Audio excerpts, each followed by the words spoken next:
Once again, welcome to Marth and the Machines. It's kind of a special issue, because I fought neither of the battles I promised I would, but instead another 500 points Mark I battle, facing off against Cardor. So welcome to this special issue of Brains vs Bronze, of Lead by Example vs Motivate through Terror, where we'll settle this score between Govard Irusk and Orsis Zogtavir. Enjoy! Alright, let's start with the Butcher's horse. As you can see, he brought a nice Mark I army, meaning 2 heavies, as you might remember. So there were also Zogtavir with the Destroyer, a Man-O-War Kovnik with a Marshal Berserker, a minimum unit of Winter Guard with unit detachment, Widowmakers and a Dracoon. I had Govard Irusk and Beasto 9, as well as Victor, my first Juggernaut, then the obligatory Man-O-War Demo Corps, Widowmakers, the Great Bears of Gallows Wood, a Manhunter, or rather Manhuntress, and Darkwing Duck, Gorman the Wolf. His first turn was not much beyond moving the Destroyer and shooting at Gorman, missing and deviating harmlessly off, putting Iron Flesh on the Butcher, shoving the Man-O-War Kovnik and Berserker up, then moving the Winter Guard behind them. The Dracoon moved to block the Manhuntress' charge lane on the Widowmakers. First things first, I gave one focus to Victor. Then the Manhuntress charged the Dracoon, and, in an astonishing display of martial arts axe fu, one-shots him. In the name of my lord! Finishing strike! Eternal rain!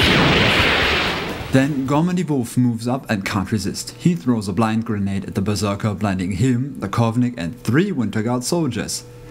As if would have been another choice, but I thought this to be better. The Widowmakers, lacking targets, shot 2 Winter Guard soldiers who poked their heads out and sniped the Butcher. The Demo Corps ran, as did Victor. Irusk activated, put Iron Flesh on the Great Bears and Superiority on the Beast. The Great Bears ran up, as did Beasto 9. Round 2 he allocates focus to the Destroyer, upkeeps Iron Flesh. The Destroyer shoots at my Widowmakers. We ruled that ruin did grant concealment like a forest without being a forest. He misses even though he boosted, but the way the shot drifts, it still takes out the Capitan and 1 grunt. His Widowmakers barely managed to take out the Manhunters. One did not have line of sight and another one was more than 5 inches away. The Winter Guard moves and the unblinded ones shoot Gorman down. The Man-O-War Kovnik and Berserker move further up. When he wants to move the Butcher, he figures that would certainly put him within charge range of the Great Bears, so he moves a little to the side and not that far up instead. Oh, and the Widowmakers, my Widowmakers, barely made a command check even with Irusk around, but they do. My turn, I allocate focus poorly, giving 2 to Victor and none to the Beast, forgetting that it does need focus to charge. I drop Iron Flesh, but upkeep Superiority. The Great Bears charge the Berserker and Kovnik. The Berserker is subsequently trashed, but the Kovnik lives on 5 health. Realizing my brain fart with Beasto 9, I run him to engage the Winter Guard. He would not have made the charge. I activate Irusk, move him up to make sure Beast is within his control zone next turn, put Superiority on Victor and cam focus. Victor then tries to charge the Butcher, but I grossly misjudged the actual distance, leaving him prone to a countercharge. The Man-O-War Demo Corps run up beside him. Why? I was intending to use them, hopefully, to distract the Butcher's attention away from where Beast was. I hoped the Butcher would trash Victor, leaving him open to Man-O-War counterattacks, assuming there would be any left, then a charge from the Great Bears and afterwards a charge from the Beast. Most important thing about his turn is that I forgot to feed. Round 3. Another focus to the Destroyer, the Butcher drops Iron Flesh and hogs the rest. He then screws with his order of activation. The Widowmakers go first and almost kill a Demo Trooper. Then the Winter Guard combined melee attack Beast, which would have maybe hurt with the feed, but he only afterwards activates the Butcher, feeds and charges Victor. He trashes him except for 2 Cortex boxes, leaving him disabled, and with the rest of his focus kills the 2 Demo Troopers in front of him, but he doesn't have the Capitan within reach. The Destroyer moves and shoots at my Widowmakers, once again missing and drifting not far. The blast kills another Trooper and deals 7 damage to Irusk. Wouch! The remaining Widowmaker makes his check. The Kovnik fails to hit. My turn. Irusk gives away 1 focus to Beasto 9. Then he moves up, casts Battlelust on the Demokor Kapitan, followed by his inhospitable ground. Then he goes, "For the Empire!" He feeds. The Kapitan charges the Butcher, but misses with a 3 where all I needed to roll was a 4.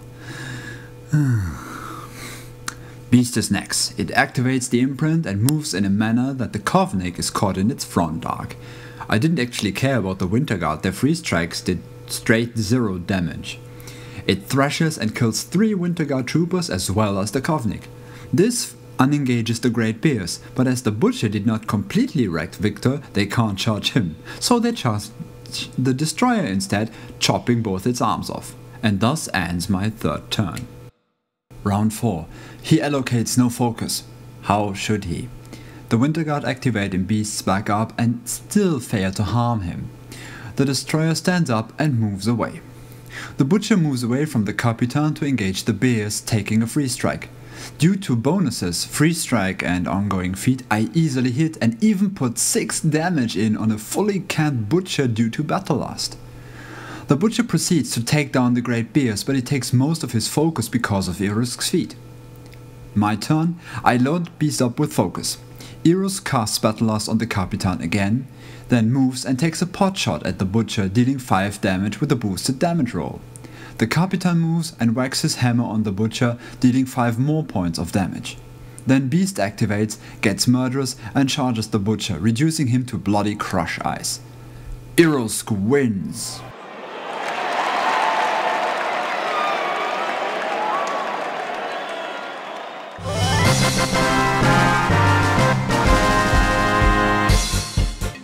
In hindsight, well, things went smoothly. Very smoothly in case of the Dragoon. I originally intended the Manhuntress only to keep him a little busy, fearing the power of that model, but oh dear, that was some awesome axe foo. And while the Great Bears are of Borkum wood in Mark 1, it's still very easy for them to make their points back in Mark 2. Just apply some buff and launch them at an expensive enemy model. Ding! You've got your points back. Someone might say that Miles was a little overpowered. Maybe it was, but I think that a little more skill on my enemy's side and things might have turned out differently. And I mean simple things like, on the feed turn, the Butcher goes first, or not shoving Kovnik and Berserker right into the Great Bear's charge range. On my part, playing Gorman like a suicide trooper was unnecessary, but I just couldn't resist, and was 1 to 2 inches short to drop the bomb and whack the bushes. Overall, a nice game. My opponent also learned something, so I'll figure he'll turn into a better player soon. As for the next issue, I have some ideas. One involves virtual reality tabletop and a retribution army proxied with bottle caps, but that's not certain yet. Until then, farewell.